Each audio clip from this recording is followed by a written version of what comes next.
এই বছরের হোলিতে আমরা কি করলাম আর হোলির দিন আমরা কি খাবার খাই সেগুলো নিয়ে থাকছে আজকের এই ছোট্ট ব্লগ। হ্যালো সবাইকে, কেমন আছেন? আশা করি সবাই ভালো আছেন। আজকে হোলি গিয়েছে। হোলিতে আমাদের সাধারণত নিরামিষ খেতে হয়, কারণ আজকে দোলযাত্রার একটা পূজাও থাকে। সেই জন্য নিরামিষ অনেক শাকসবজি কেটে নেওয়া হচ্ছিল। এখানে বেগুন ভাজা, পটল আর মিষ্টি লাউ ভাজার জন্য আলাদা আলাদা করে সব কিছু কেটে রাখা হচ্ছিল। আর সকালে উঠে আমরা বাজার করে এসেছিলাম। এরপর শাওয়ার টাওয়ার করে আমরা হোলি খেলতে ছাদে চলে গিয়েছিলাম। অনেকে মন্দিরেও গিয়েছে খেলতে, বাট আমরা যেতে পারিনি, কারণ হচ্ছে আমাদের বাসায় মেহমান আসতো।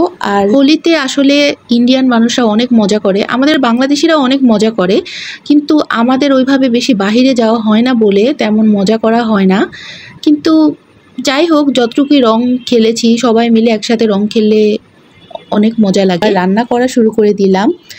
বেগুন ভাজতেছিলাম। এখানে বেগুনগুলোকে গোল গোল করে কাটা হয়েছিল, হলুদ মরিচ দিয়ে মাখা হয়েছিল। সেই বেগুনগুলোকে ভেজে উঠিয়ে নিচ্ছিলাম। আর খিচুড়ি এই পাশে মা রান্না করে ফেলেছিল। দেখুন কতগুলো খিচুড়ি। এই বলটা কিন্তু অনেক বড় ছিল, তো অনেকগুলো খিচুড়ি হয়েছিল।